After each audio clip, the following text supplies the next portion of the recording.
before the election. They want to impeach the president. They want open borders, get rid of ICE. They want their crumbs back desperately, more regulations, and endless, nonstop investigations into all things Donald Trump and his administration. Now, every night as we go over the news, I want you to look at things from a different perspective. As we talk to these new newsmakers on the Democratic side, ask yourself very important questions, because you're going to come to a conclusion pretty quickly, I think. Are those in power that we show you every night, ask yourself, is what they are doing good for this country? Do their comments, do their remarks, do their actions, do they strengthen the country? Will what they're doing, will it improve the lives of the American people, help the American people, advance our country's interests?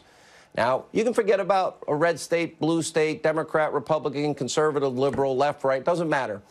Is what you're seeing good for the United States of America and the American people? Because as we speak, there are some in this country so filled with anti-Trump rage every second, every minute, every hour of every day that they're willing to say and to do anything to destroy the president, his family, delegitimize the 2016 election, even if America and we the people suffer as a result. Many months ago, I identified what I call the 5 forces that are actively working against the president. Obviously, it's Democrats. They hate him. Then you have, of course, the establishment media. They hate him. Never Trumpers. They want to be justified in, well, not being a part of electing somebody who has governed conservatively, establishment Republicans that are weak, and the deep state. And for almost 2 years, they have been totally obsessed, as we all know by now, Russia, with a few intermittent distractions like Stormy, whatever else. But on Friday, those 5 forces suffered a serious setback when the special counsel's memos on Paul Manafort, Michael Cohen, indicated no evidence of any Trump-Russia collusion, zero. It's about taxi cab medallions, loan applications, taxes in general. Nothing about Russia or Trump. Now, the Destroy Trump forces were kind of distraught, so they sent themselves into their typical predictable convulsions. Then they settled on Plan B, their backup plan. Imaginary campaign finance violations against President Trump. That's what the Russia collusion was about. And in their sad and hate-filled world, Michael Cohen's guilty plea to making illegal campaign contributions will surely result in the end of President Trump once and for all, or so they say. Let's take a look at this manufactured but predictable hysteria. This is a man who came in and said, I'm bigger than the House. I'm bigger than the intelligence community. I'm bigger than checks and balances. I'm bigger than the judicial community. I'm bigger than the free press. And he's going to pay for that the rest of his life. When immigrants procure their citizenship by fraud, we strip them of their citizenship. When a president procures his presidency by fraud, should we consider doing the same? I think the American people would support impeachment. Donald Trump must be impeached. He's got to know his future looks like it's behind bars. Donald Trump is a criminal enterprise. It certainly looks like they are the kind of offenses that would call for impeachment hearings. You have this memorable phrase of individual number one.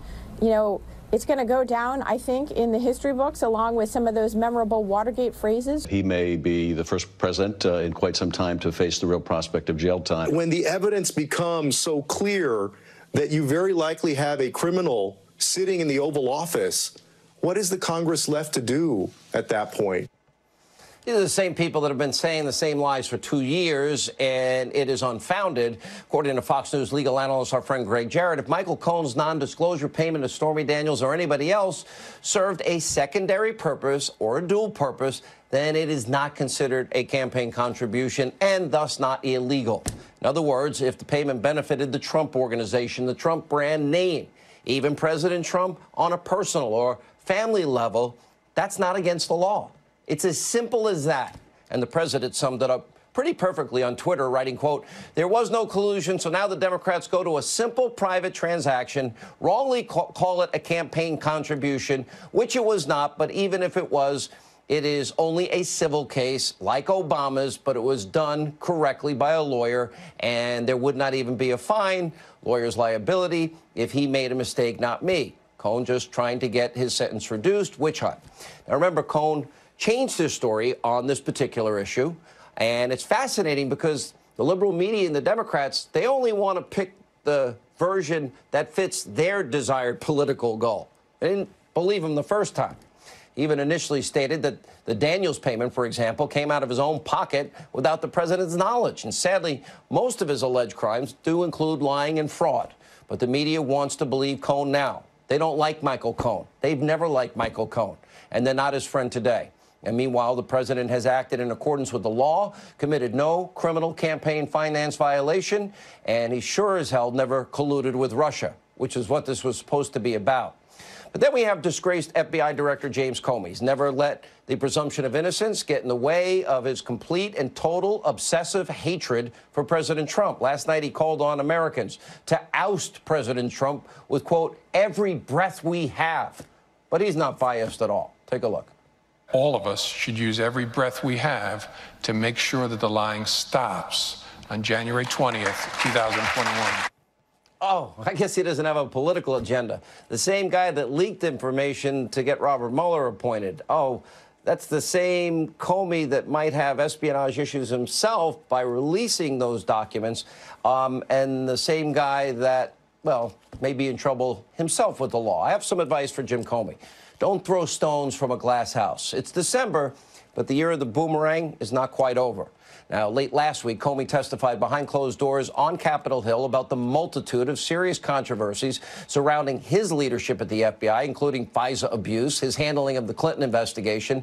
And for a man who claims to have such integrity, such a great memory, he seemed to have a really hard time answering questions or remembering anything that mattered. In fact, many of those in the room accused him of using his attorneys to run interference, while another 245 times he says he can't remember in one shape, manner, or form.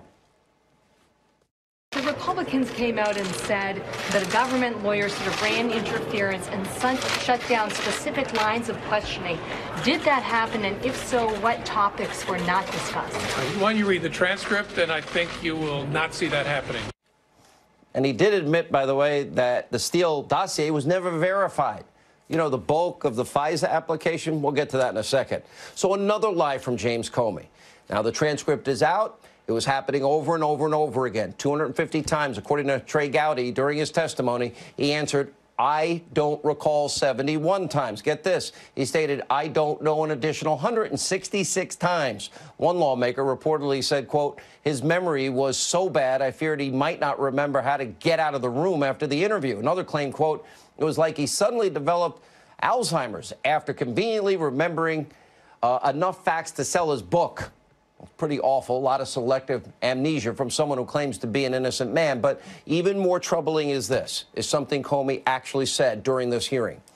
According to this transcript from Friday, he admitted Hillary's bought and paid for dirty Russian dossier, the one that was used to commit a fraud 4 separate occasions on FISA courts, was never verified either before or after the FISA warrant application. Let me explain this. In other words, the FBI and the DOJ had zero idea if what they were using to get one of the hardest warrants to get, a FISA warrant, zero clue whether any of the evidence was credible, true, and corroborated, which by law and by protocol must happen as a matter of course.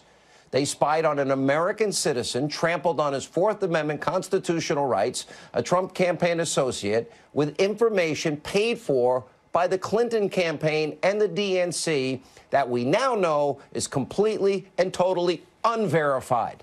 But wait, didn't Rod Rosenstein or Sally Yates, who signed off on the final FISA application, didn't he say that law enforcement, if they're going to sign a FISA warrant, didn't he say that that officer must swear that the information in the FISA request is true and accurate? And if he get it wrong, there are serious consequences. I know because, well, I have the tape. There's a lot of talk about FISA applications, and many people that I see talking about it seem not to recognize what a FISA application is. A FISA application is actually a warrant, just like a search warrant, in order to get a FISA search warrant, you need an affidavit signed by a career federal law enforcement officer who swears that the information in the affidavit is true and correct to the best of his knowledge and belief. And that's the way we operate. And if it's wrong, sometimes it is, if you find out there's anything incorrect in there, that person is going to face consequences. Comey's going to face consequences. I'm just waiting to find out what they are. An American was spied on by your federal government. Think about this.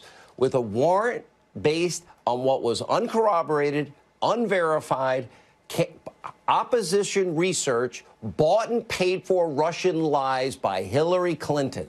And they never told the judge that Hillary paid for it, ever. Multiple judges were lied to. Multiple frauds were committed on the FISA court. When will we hear from the FISA judges? Because those would be crimes in all likelihood. Our own Greg Jarrett has identified 6 specific felonies that would be applicable on this case alone. Now, if the left really cared about civil liberties, they would be demanding an investigation. They would care about equal justice under the law, equal application of our laws, and our constitutional rights. But like with everything else, to destroy Trump forces, they're willing to put all their hatred for the president above everything else. For them, it's always politics. That trumps, no pun intended, all. It's the very reason they tried to ruin Justice Kavanaugh's life without any due process, without any presumption of innocence, on a case that had happened 36 years prior. But at the same time, they barely yawned, said nothing over recent abuse allegations, physical, emotional, against Keith Ellison, their number 2 at the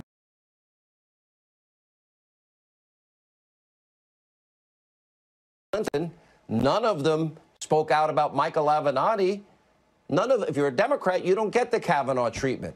It's the very reason why they obsess about Russia for years, but they ignore the Uranium One scandal, where Vladimir Putin had a network inside of this country, the foundational material of nuclear weapons, for crying out loud.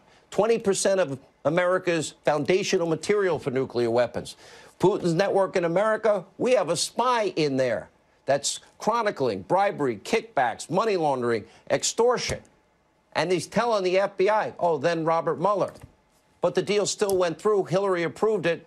And guess what? Her foundation ended up, for people involved in that deal, $145 million given to the Clinton Foundation. And yeah, some of that uranium left the United States. Where's the outrage over that serious Russia scandal? Why would we ever allow Putin's thugs in America to get a hold of our uranium, and we don't even have enough uranium as a country? Where's that investigation? And in the case of Hillary's dirty dossier, okay, same year, 2016, Russian influence, her campaign funneled millions of dollars, through a law firm. I bet if Manafort or Michael Cohen did it, they'd be arrested. But anyway, then using an op research firm, hiring a foreign national who uses questionable spies from Russia, Christopher Steele, puts together research from his sources in Russia. The dossier is based on Russian lies paid for by Hillary, literally leaked to the American people to influence the 2016 election. I thought we were investigating Russian influence in the election. No investigation into bought and paid for lies to influence the American people. So you think about this when you turn on these other networks or pick up a newspaper. You know, you think about this if you listen to any Democrat across this country in their sanctimony, in their lectures, talk about campaign finance. There's no Trump-Russia collusion, but we have major mistakes. Let's see, Vladimir Putin. Tell Vladimir I'll have more flexibility after the election. Dmitry Medvedev. Or the Uranium One deal, or what we were just talking about, and that relates to the dossier. Joining us now, South Carolina Senator Lindsey Graham. Senator, I have one big question. You're laughing? That's a lot to unpack. That was pretty good. That was good. I don't trust Putin. I think he's a thug. I think he sent his thugs here. We had a FBI spy in his network. He's trying to get a foothold in our uranium industry. Bribery, kickback, money laundering, we all knew about it, but they still signed off on that deal, and Hillary benefited through the foundation. She paid for a Russian dossier full of lies, absolute lies that were disseminated to the American people. Where's that investigation, Senator? Well, we should have had a special counsel appointed a long time ago to look at all things Clinton. So here's what I will do if I'm the chairman of the Judiciary Committee in the Senate next year. I'm going to look at the FISA warrant application. How much of it was based on the dossier? Was there any information beyond the dossier offered to get the warrant? And if the dossier was unverified, how could you swear to the court it was accurate? Somebody misled the court. So I promise you and your listeners that we're going to find out how this warrant was issued. How could a judge determine there was probable cause if the only document was the dossier that was unverified? How did the system break down? Senator, I got to be honest. Not only did it not break, that information was pushed out to the American people. They didn't verify it, nor did they tell the court something I believe is pertinent, that Hillary paid for it. Why would they not why would they hide that from the court? So to issue a warrant against an American citizen to surveil them under the FISA statute, the judge has to believe there's probable cause that the person is connected to a foreign entity. If the document that the judge was given was paid for by a political party and the opposing candidate, and it was never verified, and it's not verified to this day, what happens to those who submit the document to the court? If they're not punished, you're going to reinforce doing this in the future. Imagine if it was the Trump campaign, the RNC hired a foreign agent to get a political dossier against Clinton given to the court that turned out to be a bunch of garbage. It'd be front page news all over the world. We're not going to let this go because it's important to the American people that the FISA warrant application process Let me ask you this. correctly.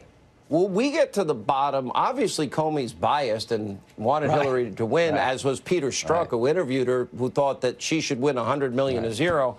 My question is, are we going to now go back to the investigation into an illegal server with classified and top secret information on it, too? Are we going to get into the uranium one? How did that ever happen? Was there a quid pro quo? And who would appoint the special counsel? Would it be the new attorney general? Can the president do it? Can you do it? Well, it'd be the new attorney general. And here's, I think, what's frustrating to you and others is that when Mueller's done, nobody can doubt that Trump was looked at very hard. They're trying to flip people right and left. None of that was done during the Clinton investigation. As a matter of fact, the people involved in investigating Clinton wanted her to win and Trump to lose. So we've never had the same scrutiny. I hope in the future that's corrected. Last question. Can the president get the you're telling the president hold out for the $5 billion for the wall, or don't do the deal? Dig in, don't give in, get the $5 billion, put DACA on the table, make them say no to wall funding, make them say no to relief for the DACA recipients. Stay strong, Mr. President. You got the right, you're on the right side of this issue. All right, Lindsey Graham, good to see you. Thank you. And coming up, a rare exclusive one-on-one interview with senior advisor to the president. Doesn't do many interviews, Jared Kushner. He's next. Also, Newt Gingrich tonight. And the war on Christmas may be worse than ever. Straight ahead. Over, toast, cooked, done for good, and along with it, any hope of the middle-class revolution that 63 million Americans voted for 2 years ago. The reason for this tragedy is simple. The president has been caught committing felonies. Here's what the legal experts without law degrees are saying on television. If precedent means anything in the Trump era, Donald Trump must be impeached because of the crimes prosecutors say he committed in the Michael Cohen case. Both parties need to get on board to pass articles of impeachment. You have conspiracy, you have obstruction, you have campaigns finance, and you have emoluments. If the Democrats do not pursue this vigorously, they will be in some ways held accountable for abdicating their responsibility. It goes to the moral question, the ethical question. Democracy is at stake. This criminal must be brought up by the Congress of the United States for impeachment. We're not even going to show you the Don Lemon tape. There's a lot of emotion there. But to sum up, they're telling us that we're staring down the barrel of a constitutional crisis. And that crisis stems from what MSNBC describes as, quote, the crimes prosecutors say the president committed in the Michael Cohen case. Which crimes were those? We have the answer. The relevant details were spelled out in a piece that ran over the weekend in the New York Times under this headline, quote, prosecutors say Trump directed illegal payments during campaign. The gist of the story is this.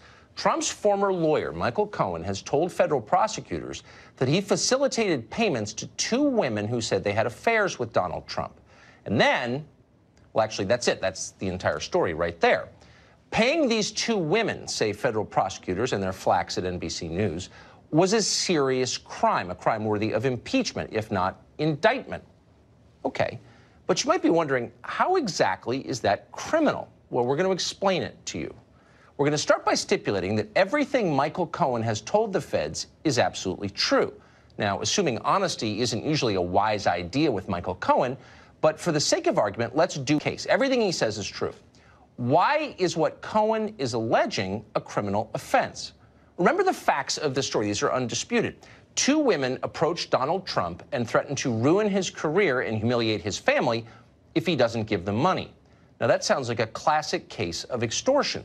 Yet, for whatever reason, Trump caves to it, and he directs Michael Cohen to pay the ransom. Now, more than 2 years later, Trump is a felon for doing this. It doesn't seem to make any sense. Oh, but you're not a federal prosecutor on a political mission. If you were a federal prosecutor on a political mission, you would construe those extortion payments as campaign contributions. You do this even though the money in question did not come from or go to Donald Trump's presidential campaign.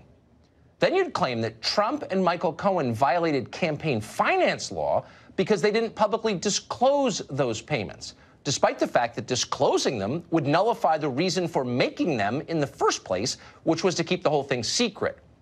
That is the argument you would make, both in federal court and through your proxies on cable television.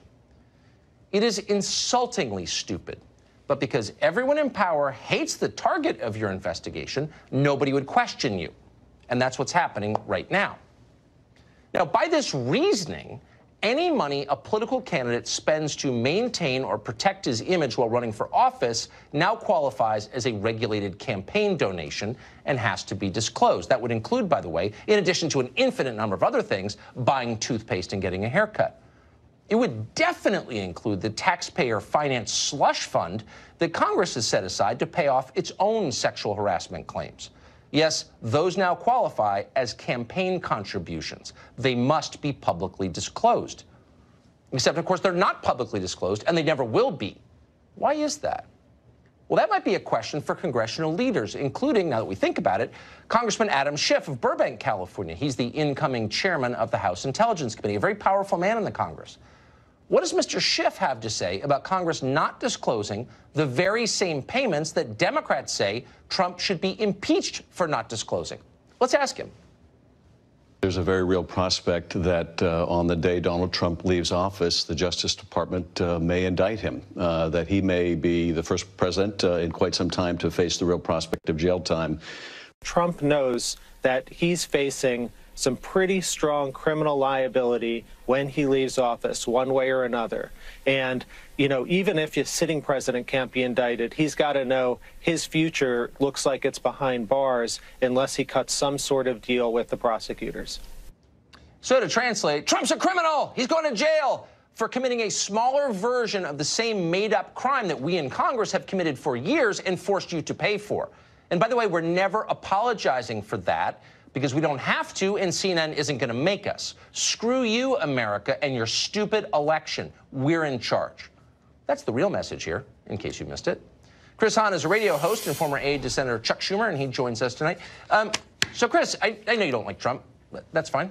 But speak slowly so I can understand, and explain to me why paying off someone who is extorting you, threatening to make public details of your personal life if she doesn't get paid, why paying that person is a felony.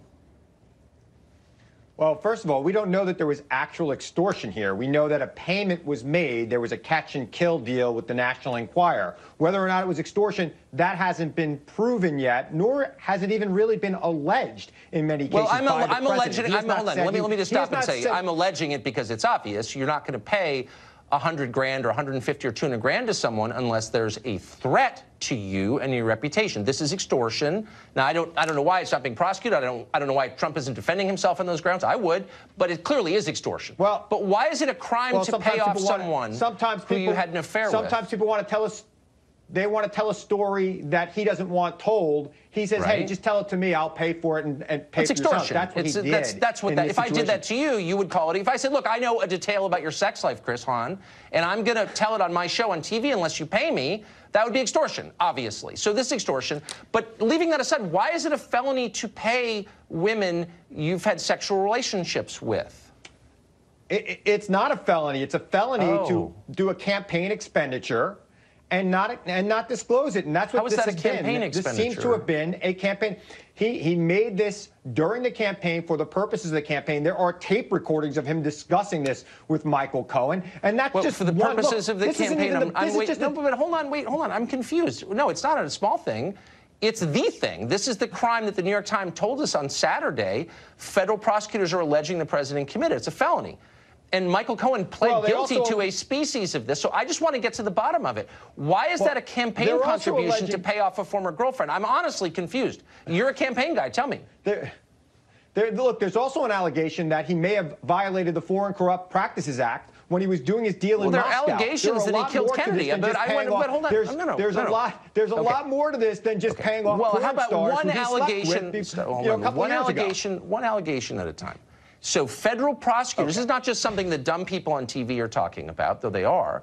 This is something that prosecutors in New York State are saying they have apparently evidence to indict over. So tell me why, because a lot of people in Washington pay off their girlfriends, including lots of people in Congress. A lot of people in Congress, including, I'd even guess, some Democrats. Just throwing that out there. So tell me why that's a campaign contribution to pay off your girlfriend.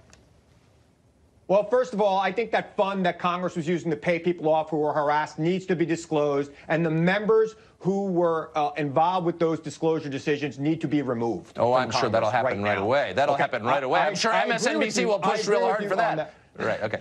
So, but tell me why it's a campaign. I agree with you on that point. This is a central question. Why is it, and for all of us, why is that a campaign contribution? The money didn't come from the campaign. It didn't go to the campaign. It was a threat to his reputation and his livelihood, as all extortion is, right? So why is that a campaign contribution? There's black letter law.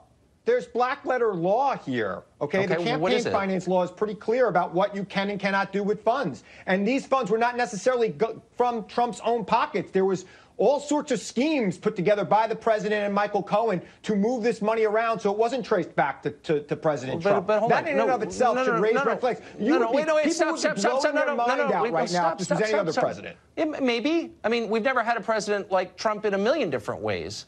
And I'm not defending. No, he never has. I'm not defending his personal life. I'm merely saying this is now being described as a felony, as a crime for which the president could be removed. So now's the time when we need to be very specific about what the crime is, because you've stopped all business of government so we can respond to this. So let's respond right now. Tell me how and where in campaign finance law it says you're not allowed to use your money, there's no allegation this was campaign money, your money to pay off a former girlfriend. There isn't. That's made up. It's a lie. The allegation here is not. The allegation here is not that it's just his money. There's allegation that he moved money around through various schemes to pay these women off. Not from the campaign. No, but by the way, you're allowed to do that too. You're allowed to hide the payments. What, is that a crime now? The payments that were campaign in nature. That is a violation of campaign finance law. I'm giving you a chance on TV. Hold on. No, just I'll let you speak, and I'll let you speak solely so our audience can understand. Where in campaign finance law does it say that taking money that's not from your political campaign to respond to an extortion attempt or pay off your girlfriend or pay the gardener or pay anybody? Why is that a felony? Where does it say that? What are you talking about? Campaign finance law. Look, I'm not going to quote the section and verse. I don't know it off the top of my head, even though I am a lawyer. But campaign finance law clearly states that any money spent for campaign purposes, specifically by people other than the candidate, must be disclosed. But why is that a campaign purpose? Hold on. The president and Michael Cohen clearly set up a scheme so that other people could pay these women off on behalf of Donald Trump while he was running for president because they thought that these allegations would sink his campaign and his reputation. But maybe that's a violation. No, actually, because anybody faced, I don't know a single man who faced with that allegation, who if he thought he could squelch it, wouldn't pay the person off because it does incalculable damage to your reputation, whether you're running for anything or not. And so it's so clearly not a campaign violation that I wonder if we want to set this precedent. Do you want to live in a world where people paying off extortion attempts are now campaign finance felons? I mean, this is lunatic, and you know it. This is strikingly similar to what happened to John Edwards. I'm Yes, not and it's saying the president will awful. be It's convicted, awful what happened to John Edwards. Edwards. This is strikingly similar situation. And what happened to him was wrong. Look, it was another populist they took out with this BS campaign finance nonsense. Exactly what happened. Look, anyway, it is more than campaign finance law. Well, it's more than campaign finance law. It is the Foreign Corrupt Practices Act. Well, that's a totally separate thing. Problem. Look, if he violated that, I won't defend and it's also but in alleged this by case, Cohen. this It's is also made up. part of this. All right. Chris Hunt, thank you. Thank you, Good Tucker. to see you. One of the most hysterical reactions in the past few days came from a former Obama administration U.S. attorney who says the president should be stripped of his office. It could be that President Trump procured the presidency by fraud. When immigrants procure their citizenship by fraud, we strip them of their citizenship. When a president procures his presidency by fraud, should we consider doing the same? Alan Dershowitz is, of course, a retired Harvard Law School professor. He's the author of the book, The Case Against Impeaching Trump, and he joins us tonight. Professor, I got a couple questions, but the first relates just to the soundbite we played. Is there a provision in the Constitution for stripping, whatever that means, stripping the presidency from a president who you think is illegitimate, whatever that means? Sure, it's called the 25th Amendment, but not on the grounds of illegitimacy. I want everyone out there to imagine the following scenario. Let's assume when Bill Clinton was running for president, Paula Jones came up to him and said, unless you pay me $130,000, I'll reveal our affair. And let's assume Bill Clinton and Hillary Clinton together did exactly what it's alleged that Donald Trump and Cohen did together. I guarantee you the New York Times, NBC, MSNBC would be railing against any prosecutor who dared to suggest that this was a violation of the campaign finance law. Everybody would be on the other side of this issue. There'd be Republicans out there saying, strip him of the presidency, impeach him, indict him. Every Democrat would be saying, this is a witch hunt. This is terrible. We need a single standard. If you wouldn't go after Bill Clinton, don't go after Donald Trump. If you're going after Donald Trump, then you have to go after Hillary Clinton for everything that she allegedly did. For example, one of your guests talked about the Federal Corrupt Practices Act. That applies when you bribe a foreign official. What they're arguing is that there was a rumor that maybe somebody offered Putin a penthouse in a tower that Trump was thinking of building in Moscow. And if that had been done, it would be a violation of the FCPA, Federal Corrupt Practices Act. But it's all based on hypotheticals and maybes. And I just want everybody to apply the shoe on the other foot test. If Hillary Clinton were president and the Republicans were saying lock her up, everybody would be on the other side. They'd be screaming about how dare you expand criminal statutes? How dare you expand the criteria for impeachment? Now all these liberal Democrat fair-weather civil libertarians are saying the hell with the Constitution, the hell with civil liberties, put all that aside, get Trump. That's the most important consideration. Get him by any means possible. This is such a danger to our constitutional system that I would hope that true civil libertarians would rebel against it as I am. Is it unfair to describe this scenario as extortion? I say, I know something about your sex life. I know a secret about you that you want to keep, that's non-criminal, but that you want to keep hidden. And unless you pay me money, I'm going to reveal it. That seems like textbook extortion to me. Why is it not? It is absolutely textbook extortion, and there ought to be a prosecution of any person, man or woman, who approaches any candidate or anybody else and says, unless you pay me money, I'm going to reveal a sex act that occurred. That is absolute classic extortion. And it's shocking that the special counsel looking into this, who has a broad mandate, he described it very broadly, isn't looking into the extortion committed by at least the porn star, whose lawyer obviously approached the candidate or the candidate's people and threatened exposure. Otherwise, why would you pay? Just listen to the tape. The tape makes that clear. The tape that Cohen made unwittingly of President Trump. It's clear that they were paying off an extortion in order to prevent these issues from coming out for multiple reasons, to protect his family, to protect his brand, possibly to influence the campaign. Let's remember one more thing. A president can contribute a candidate as much as he wants. If Bloomberg runs for president, he could announce tomorrow, I'm not taking a nickel. I'm putting $1 billion of my own money into this campaign. That's perfectly legitimate. As far as reporting is concerned, it's the campaign that has to report.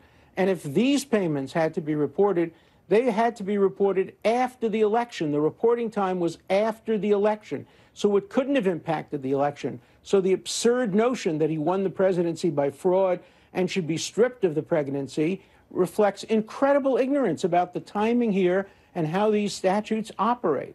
This is getting so crazy, it's making my head spin. I appreciate your coming on and explaining that to us, Professor. Thank you very much. Thank you. Well, we've been saying it for a couple of years. Now we have hard scientific evidence that, in fact, big tech is altering and harming the brains of children. Is it time to do something about that? What if you knew it was true? Well, we do know it's true now. We've got details next.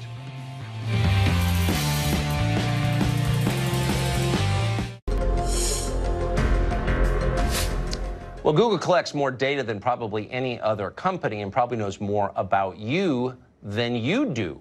You'd think this might raise some concerns about the concentration of power, but for years, Congress seems to have cared not at all, either because they were ideologically predisposed to Google or because they were in its pocket. Meanwhile, Google became more and more powerful, ominously powerful. Now, finally, during a lame duck session, Congress has summoned the CEO of Google, Sundar Pichai, to answer some questions about data transparency. Coming to Capitol Hill this week, what should Congress ask him about? Harmeet Dillon has followed this issue maybe more closely than any other attorney in the United States, and she joins us tonight. Harmeet, thank you very much for coming on. So what should be the list of questions? Well, this is only a subset of the issues that people should be asking Google. That is the subject of the testimony tomorrow. But Google, for years, as you pointed out, has been collecting data and not disclosing to users, number one, the extent of the collection of the data or what they're doing with the data. We have also learned of significant breaches, including today an announcement of a major breach of 52.5 million users in the Google Plus failed experiment in social media. It's not clear when that happened. Google is not disclosing to people exactly what happened and what use has been made of it. And they, as you pointed out, they just get away with it because we have both effete politicians in Washington, even on the Republican side, and government agencies whose tasks it is to examine these issues and protect consumers. So consumers are really at a complete loss. Now, what I expect to happen on Capitol Hill tomorrow is that there'll be some posturing questions written by staffers that members of Congress are going to read out, and you're going to have some focus group tested, jargony,